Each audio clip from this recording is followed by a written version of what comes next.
of a human being, of a brain, that allow us to be the Renaissance woman or man, that allow us to be at our very best, and allow us to move up to the next plane of existence.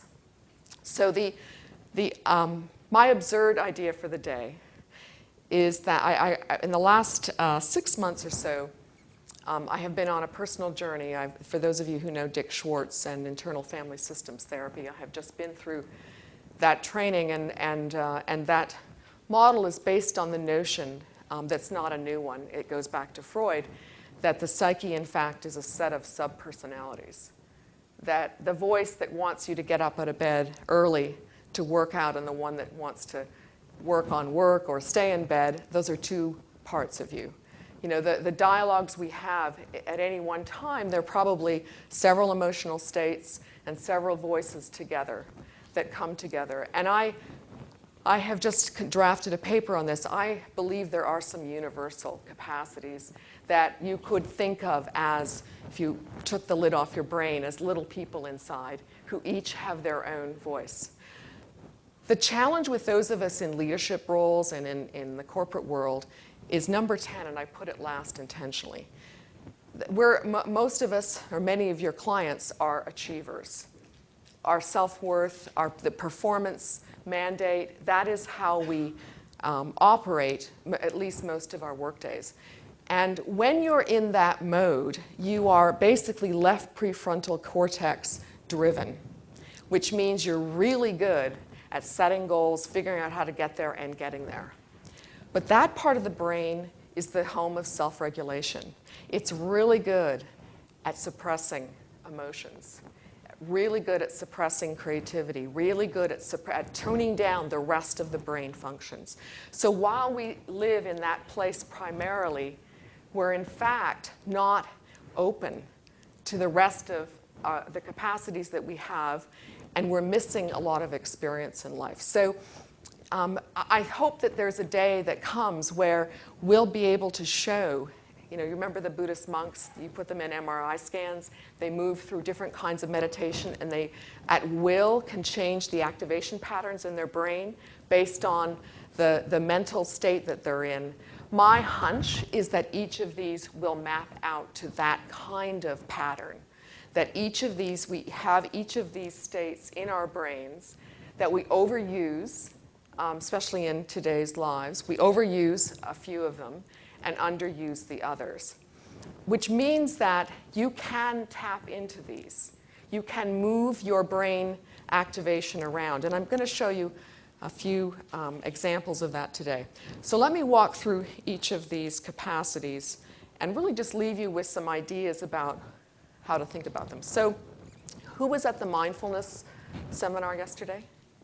Okay, a few people. So the best model, I think, for the self and the psyche comes from Dick Schwartz and the internal family systems work. And that the notion is that self is, the primary self is a leader of the rest of the parts of our psyche.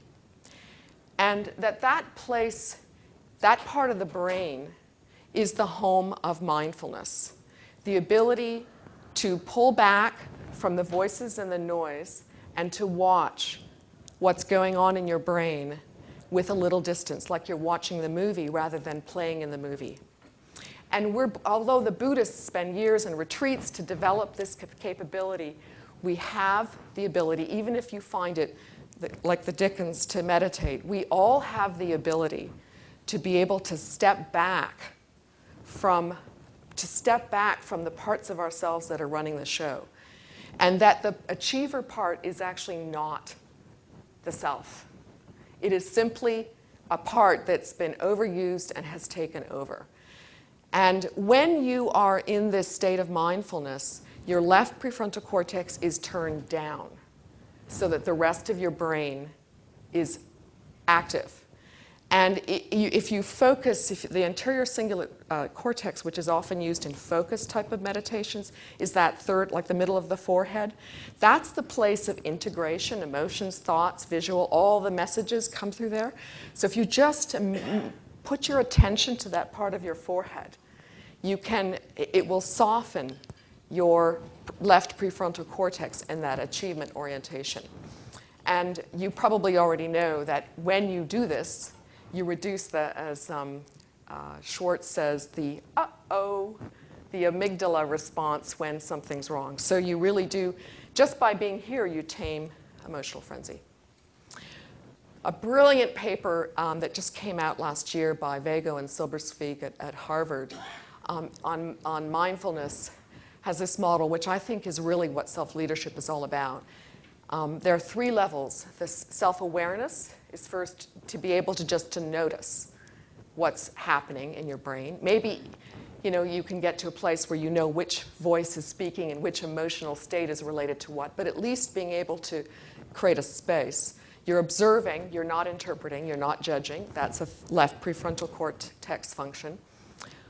Then you're able to self-regulate and manage, so you pause before you do the next thing. You pause before you run from an email to a meeting. You actually have moments where you manage your brain to move it into a different state. And then ultimately, self-mastery is about self-transcendence, where you have you're able to pull yourself into equanimity at will. You take a breath, and you can bring yourself back to the center. And all of the other capacities, you can settle them down for a while. So that's really where we all want to get to. Why does mindfulness matter? The more you clean out your brain of the negative static, the fewer distractions you'll have, the calmer you'll be, the more creative you'll be, and the fewer errors you'll make. And we have a lot of negativity that has outlived its useful life, and that's where meditation can be very helpful, because it can allow a little bit out every day so that you're continually keeping the bucket as empty as possible. So Shelley Carson is my fellow Harvard Health author, and her book, Your Creative Brain, is brilliant, in my opinion. And she's mapped out 7 stages of the creative process. And she's developed a brain activation pattern for each of these 7 stages. And this is what she describes as the mindful openness brain activation state, which is the first step in creativity. You see, the activity is all at the top is the front of the brain. The front prefrontal cortex is cold. It's turned down. The back of the brain is what's open.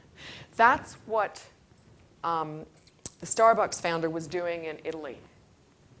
He was watching without, how am I going to achieve a goal? What do I have to get done today? How is this useful to me? I've got 10 more things to do. That was all turned down so that he could, in fact, absorb and take in what was around him. In the Vago and Silbersvig paper, there's a mindfulness assessment that I think captures the 5 domains. First, the ability to observe and be able just to watch. Second, to be able to describe your internal experience. I have a little bit of anger over this. I've got a bit of excitement about that. I feel sad about this. I feel worried about this. The emotional report, the weather report, is this mix of all these things. And so to be able to begin to unravel and see what each thread is saying, that's the real ability to label what that is powerful. You're in an aware and awake state. You're not in automatic pilot. There's somebody inside. When you talk to somebody who's in this mindful state, you can tell that you're living in their brain for a few moments. They're not driving past you. They're actually taking you in as a human being, that full awareness. You're not judging. That's the self's primary, one of its primary functions is not to judge, is just to observe, just to watch. Judging gets us into trouble, and I'll get to that in a moment. And the last point is to not be reactive. We talk about having to sleep on it when something is big or we've had a big emotional upset. Partly we have to sleep on it because we can't bring ourselves back to that center very quickly. I mean, we all need to do that. But what we're really doing is allowing all the voices to settle so that we can get back to this central mindful place and be able to see things for what they are without judgment, without evaluation. and then make good decisions from there. So then how do you tame your frenzy every day in order to get to this mindful place? First and foremost, the thing that works best is exercise. Exercise recharges the prefrontal cortex. It settles the negative emotions. In fact, there's a new paper out that shows even 5-10 minutes. If you need to recharge, reset your batteries, just 5 minutes, move your attention, your brain into your body, and the frenzy will dissipate. Mindfulness, because it allows you to create that space. And the third one I'm going to come to is self-compassion. So one of the big new themes right now in the positive psychology world, I was just at a compassion, third annual Science of Compassion conference last year in Telluride. Compassion is really getting a lot of attention by researchers. The Buddhists and the Dalai Lama have all influenced this direction. But Kristin Neff, 10 years ago, set out, she's the primary researcher in this field, and she and others have shown that self-compassion is a better motivator than fear. That performance is better. So the inner critic is inferior as a source of motivation to self-compassion. And there are 3 steps to self-compassion. One is simply noticing that you're suffering. You know, your stomach hurts, you have a little bit of a headache, you didn't sleep well, your son is upset, you know, the million things. There are enough negative emotions to fill textbooks every day. Just simply noticing, I feel blah, blah, blah. And just noticing it in the moment is a starting point. Second, recognizing that you're not alone. We're all suffering. Part of being human is really the juxtaposition of suffering and the good. It's the way life is. You don't get one or the other. You get them both together. And then last, self-kindness. What you want to do with your negative emotions is not push them away and not ignore them. Because the brain does not have the ability to destroy a negative emotion. It will live on until you pay it attention. So if you push it down, maybe it turns up and causes a chronic disease later. Maybe you have an outburst of anger. You can't push it away.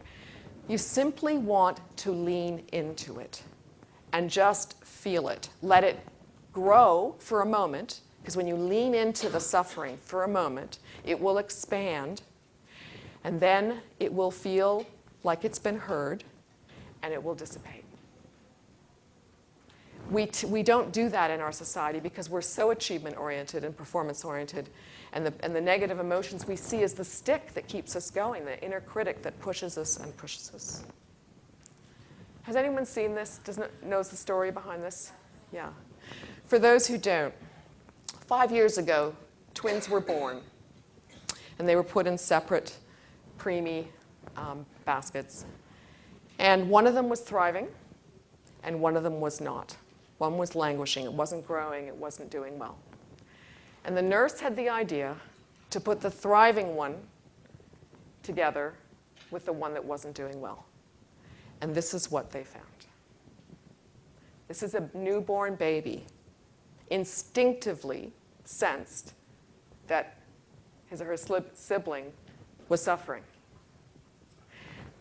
The biology of handling negative emotions is primal. When babies cry, they just want to be held. They want to be appreciated and felt. Their pain needs to be shared. That's it. Little oxytocin produced, you feel better. Of course, you can go to a therapist. There's lots more things you can do. But the point, if you just lean in instead of run away, it makes a huge difference. I was just in an addictions conference on the weekend because I'm starting a new company soon on food addiction. And what I learned is that the dopamine pathway, this is the pathway that makes you want to check your email every nanosecond. You know, the addictive, obsessive, I've got to do it, and you never get the reward, and you keep doing it, and you keep doing it. Oxytocin production downregulates dopamine. So when you're feeling this like frenzy, I got a phone, Just find a way to connect with yourself, with your own suffering, with another human being, and the oxytocin will go up and the dopamine craving will come down. Barbara Fredrickson just came out with her latest book at the end of January called Love 2.0. And she's not talking about romantic love or marital love. She's talking about the biology of the simple idea of having a connection with another human being, which we can all have many, many times a day. The moment when you take the extra mindful effort to have a little chemistry. And what happens when that happens is that the neural activity is in synchrony. So when you are connecting with another human being, your brains are syncing. Empathy, heart rates sync. So we are really connecting at a biological level. And that does two things. It improves brain function and it improves physical health. It slows down heart rate and blood pressure. It calms the nervous system, calm heart, calm mind. Okay, so the first was the self-leader, the state of mindfulness, which is our birthright, but we don't use it and have forgotten how to use it. The second was compassion. That's our relational self. That's the part that connects with people, that is primal. The third is our body. You know, we forget that we have bodies. And I have a paper, if you're interested, on the notion of BQ, body intelligence. The notion that your body has lots of messages, whispers, shouts. It's trying to tell you all day long what it wants. So I just want you to take a moment and think about your posture and check out. So the coat hanger on the right is posture where your shoulders are square and you're up off your pelvis, so you're not compressing your lower back, and you feel the surge of energy because you're not blocking it. The other is the slump. If you just try one and the other and just notice how that shifts your energy for a moment.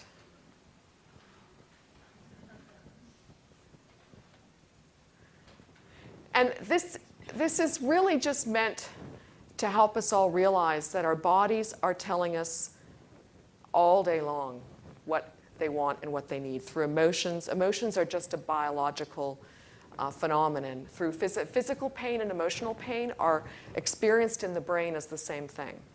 So discomfort is discomfort, whether it's physical or emotional. So simply getting to know what your body wants. What kind of exercise does it want today? Did it want, like this morning, I did a half hour of yoga stretches instead of going and running on the treadmill, because that's what it felt like I wanted to do. Instead of saying I have to do my cardio workouts, you know, and this is what I'm going to do. Your body is telling you all the time what it wants. When you scan a menu, what is it that you really need today? Is it more protein? Is it less? So our body tells us that regular exercise makes the brain work better. The brain has no energy store. So if you don't put into your circulation the right balance of protein, healthy fat, and carbs, the energy in the brain will go up and down like your blood sugar does. So the worst thing you can do for brain function is to have a bagel. The worst. What do we serve people at corporate meetings? Bagels. It's terrible. Blood sugar high, crash landing. And no wonder people are frenzied by the middle of the morning. They're not very creative. They're starting to get grumpy. So you have to feed your brain if you really want to keep your brain at high level. A couple of years ago, there was a story in the New York Times about Jim Collins and his decision that he wanted his legacy to be that he was creative. And in order to have that legacy, he needed to be creative 50% of the time. So he went to a sleep lab, and he had them calculate what he needed to accumulate in sleep over every 10 days. And it was 75 hours of sleep. He needed to average 7.5 hours of sleep in order to be able to be creative half the time. So a good night's sleep is one of the best recipes for creativity. The body is designed to come back to stability and equilibrium. It's always looking for balance. The heartbeat up, down. We're always exerting and resting. That's the natural order of things. So if you really listen to that, stress and then recover, you're really honoring that. When you're calm, your brain works better. positive emotions I'll come back to, and self-compassion. So BQ is simply that you're aware of your body's messages, you are trying to understand them, you're knowledgeable about what makes your body work at its best, and you're engaged in learning more. And you really are engaged in having your body function at its best. And the brain is part of the body, by the way. It's all one interconnected system. If we had today, something like 5% of us do the top 5 health behaviors, and only 20% of us are thriving mentally. We ask, why do we not have high engagement? Why do we not have all this innovation? People don't have the juice to do it. They don't have the physical fitness. They don't have the emotional fitness. They don't have the positivity. They don't have the brain power. I mean, that is the missing piece. And, I think it is our competitive advantage. It's certainly mine in terms of, not just because I'm trying to model wellness, but this is a completely underutilized asset. And what happens in corporations is that we have this Department of Corporate Wellness down in the basement, and they have these people that walk around with backpacks and Birkenstocks, and they've got bananas, and they hand out water, and I'm sorry, I'm belittling this. But the fact is the CFOs of the world and that people are making decisions are looking at numbers. They're not looking at people. When people are really healthy and fit, then they are fundamentally creative beings. Look at kids. We are fundamentally creative beings when we have the energy. Okay, so back to the body. We now have a way to measure your inner state through what's called vagal tone. And just 2 weeks ago, I just got my app today. On an iPhone and iPad, you can get from HeartMath something called Inner Balance. And it has an earpiece. It measures your heart rate. You plug it into your iPad or your camera, or your phone, I'm sorry, and you can do a little session, and you can look at your heart rate, the variability. The vagal tone is simply the amount of parasympathetic activity in the autonomic nervous system, the one that just runs by itself, has the stress side and the relaxation side. Vagal tone is a measure of how much relaxation you have. Most of us are in stress all the time. Vagal tone is responsible for our digestive system, for our sleep, all the repair, all the health-giving activities. So you want the best vagal tone you can have. And if you start tracking it and noticing how did you feel before and after a workout, how did you feel before and after certain things, that we now have real biofeedback that we can all use in our pockets. If you do a meditation, you're going to find your heart rate variability goes up a lot. Okay, next capacity, curiosity. Todd Kashdan and others, there's scientists, in fact, I haven't really taken the moment, but behind each of these capacities are scientists who are spending their entire lives devoted to showing that these are central to our well-being. I'm really trying to put them all together as a whole. So the next capacity is curiosity. We are inherently curious, open-minded beings. We're adventurous. Some of us, the Richard Bransons of the world have an extreme amount. We all don't have it. We may not lead with this, but we all have it. What builds curiosity? Positive emotions are probably your fastest path to a curious mind. When you're afraid, when you're stressed, you shut down and you're not looking for anything new. You're not looking for change. You're not looking for new ideas.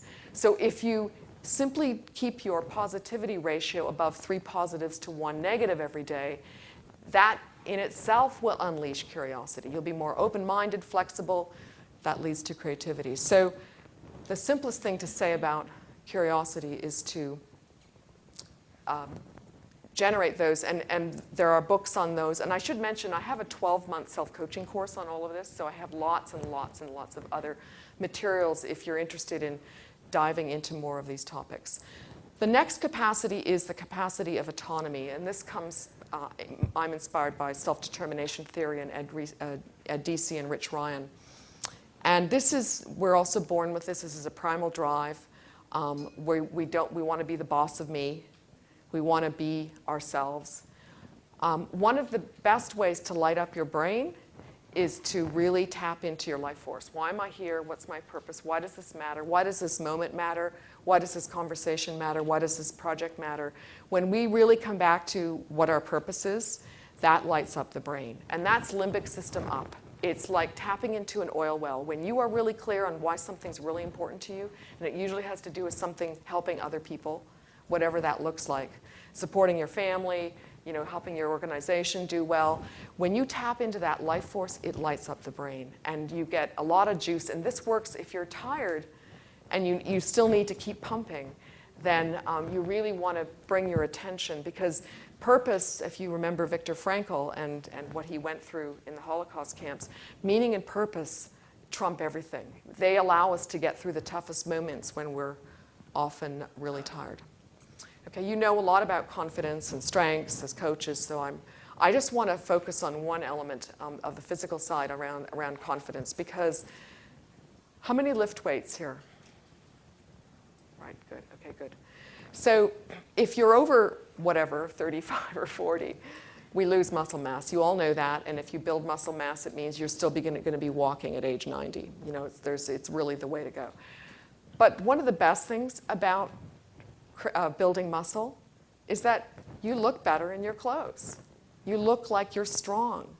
When I was 18 and scrawny, I started exercising back there because I just felt like I was such a small person. And that has been important to me ever since, as much as any other reason, because when I feel fit, when I know I can lift my suitcase into the airplane, and this may matter more to women. Well, I think we each have our own agendas. I mean, women want to feel strong, so you don't feel like you're not tough enough, and men, have different standards. But don't underestimate how much lifting weights can actually improve your confidence and your physical strength. Next, capacity. Okay, so this maps to the part of the brain. Now we're coming back to the left prefrontal cortex because it has its purposes.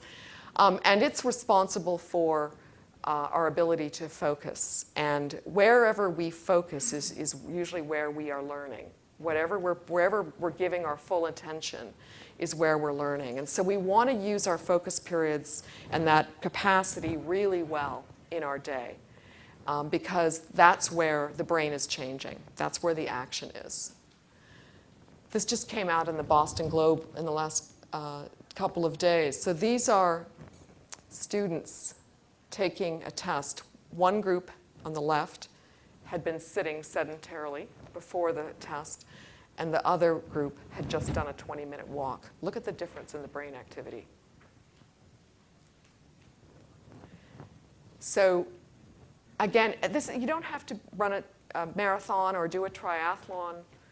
Just go up and down the stairs, go and do some stretches on the floor. This is huge. I mean, back to MD Anderson. MD Anderson has ellipticals outside the surgical rooms because the surgeons get on the ellipticals for 5 or 10 minutes before they go into surgery because of this. Imagine if we had exercise equipment, and not to sweat, just to get the brain activated, to get out of overthinking and out into the body for a while. Huge impact. This should be part of the culture, that everybody moves. In Japan, they do that before work. They do, yeah, that's right, and they reduce injuries, and yeah, exactly. So the focus, when you focus, you're not distracted, you're not multitasking, you are completely focused on one thing at a time. That does consume a lot of energy. The prefrontal cortex does burn up a lot of energy. And the brain gets tired pretty quickly. If you're already tired, it may be just 20 minutes. If you're a creative type and you're doing something you don't like, it might be only 5 minutes. It is what it is. But it's not an unlimited amount of time. And so you really want to build into your day brain breaks where you get out of your chair and you don't get back into it until you feel refreshed. And my cue that I'm ready to go back to my desk is when I am looking forward to what's in the email again. And if I've taken just the right length of break, I switch from being grumpy, would people stop emailing me, please, to, I mean, how childish is that? What are we going to, I mean, these are our colleagues. They're people trying to connect with us. We just get, I mean, it's human beings out there just trying to get our attention. But we get so grumpy because our brains are tired. And if you just give it 5 minutes, take the break, when you just start to be able to notice, back to body intelligence, when is my brain moving to empty? Before it goes too far, take the break. Because you will really refresh and recharge, and you will get far more done than what 7 5-minute breaks add up to in a day. When you think about focusing, one of the distractions is, did I make a mistake or forget something in the last task that I left behind, because it gets in the way? Or my to-do list with 32 things for today is just overwhelming. And so both of those create frenzy and impair focus. On the former, it's really useful to know that the brain, the good thing about the automatic stuff that goes on is that it does go on all the time. There's a default setting, a default network in the brain. You know it when you're sleeping because the prefrontal cortex goes to sleep and the rest of the brain comes out to play. And so your brain, when it knows there's a problem to solve, it doesn't stop solving the problem. My creative capacity will, in fact, it does not like to be reined in. It does not like to be told, now is brainstorming time. Now, it's a wild child. That's I don't know if any of you have, mine's not dominant. It's kind of in the background. But it will always surprise me with the idea when I'm not looking for it. And so we need to be okay with leaving something behind and taking the break, because in fact the brain doesn't stop working even if we do. And some of the best ideas, we were already talking about recharging today, some of the best ideas happen. The creative part of the brain is really different from the executive function. And I'm just about to come into the creativity. It is impulsive, intuitive, it's not linear, doesn't like rules, wants to be unique. We all have it. That's the innovator, the part of us that gets outside the box. But when we push with all these performance tasks, I mean, it's pooped by the end of the day. I've now got to the place where I make sure I have a few projects every day. It doesn't always work this way, where I'm in flow, where I'm really in a creative place, because I feel like crap at the end of the day when I'm not doing something creative. You can push yourself into the ground, but if you've got this creative capacity and you're not using it, it will suffer. It will actually, it won't be there when you need it. And so you want to get to know how that works for you. How does your creative part work? It may do better. Some of the hot news startups in San Francisco, my stepson works for one in big data, and they are required to work in the coffee shop, in the library. They have a list of non-work places where they're supposed to go several times a week. They're not supposed to be at their desk in the office, because the leaders really want to help them change their circumstances and free up the constraint and the mental jacket of the taskmaster. Okay, moving into creativity. Creativity is an act of agility, of flexibility, of jumping, of taking your feet off the ground, of leaving logic and linear processes behind. When you shift your focus, you want to move all of it from one thing to the next. And if you multitask, like computers have 10 screens up, what's happening is that you're moving your focus so quickly that your creative ability is impaired. And so the first thing is you don't want to multitask, and you want to move your full focus from one thing to the other. The brain breaks are really where your flexibility comes in, because you're staying focused on a task and then you're taking a break, and that allows for the agility. Creativity also needs access to your working memory, and working memory is best restored by sleep, and that's where Jim Collins got to this formula around his sleep, because this basically, back to, inventors, they're open, they're seeing all these different things out there, they're noticing them, And then they're in the moment when they're, tying their shoe or in the shower or going for a walk, they start to think about, oh, that could connect. I filed a patent application last June on something that the idea came when I was in London. I'd taken 4 days off. I was in my hotel room. I was in that half asleep state. I had nothing booked on a Monday morning. And I was just lying there, sort of jumping around randomly, and I had an idea. It didn't happen when I was sitting at my computer or in a meeting, and it was this putting together a whole bunch of pieces in that moment. One of the really interesting ways to improve your access to your working memory and thereby creativity is to intentionally look at two different sides of a question. So take politics, that's easy. Watch CNN, watch Fox News, read the Wall Street Journal, read the New York Times. Do them at the same time. You might go a little crazy because it's like they're two worlds.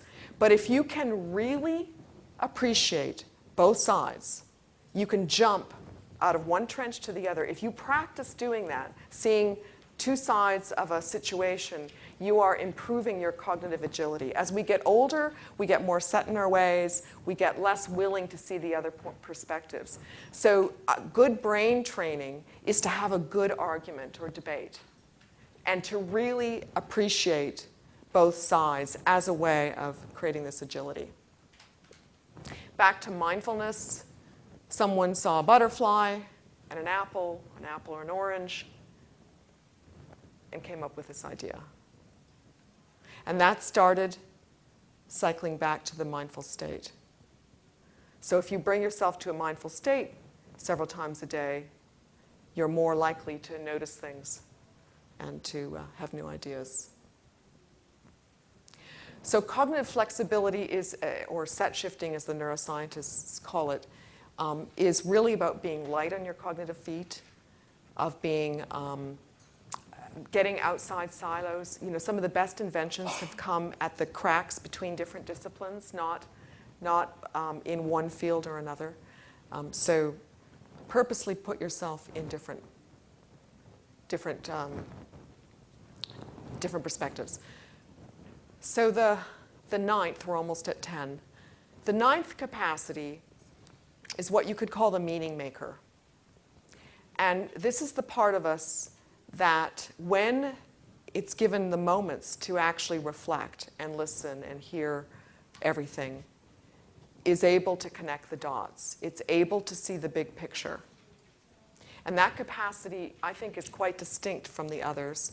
And those of us who don't think of ourselves as strategic thinkers are probably, well, it could be that is one thing that gets better with age. So I will say the more mature you are and the more experienced you are, you're going to be better at strategic thinking. But when you create the moments in your day, and this is why people pray or go to church or find ways to sort of plug into some higher power or some higher transcendent experience, they're really trying to say, what is going on here? Why is this happening to me? What's the big picture here? And so connecting the dots is, and finding meaning and purpose is something, back to what Jim Loehr said, this is missing in most of us. We are in such hyperachiever mode that we just, someone recently said to me, when you pull the slingshot back, if you don't pull the sling back far enough, it doesn't go very far. We don't recharge, come back to center, pull back, get out of achiever, thinking, furrowed brow, got to get it done, overwhelm, stress.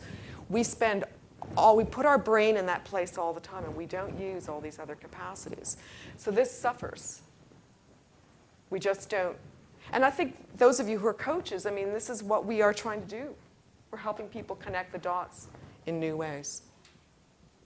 I have a 10 PowerPoint webinar on legacy of my own, and I only did it because I wanted others to do it.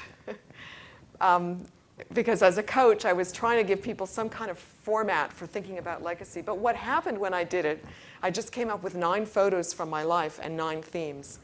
And those have really stayed with me because they are really touch points, and they actually have nothing to do with achieving anything. They're simply about who I am in the world and how I want to be remembered. So the ultimate in meaning making and connecting the dots is to take the time. I mean, you know, any of us could be not here tomorrow. We could have a fatal disease. Anything can happen. And just taking an hour or two to jot that down can provide a real inner compass.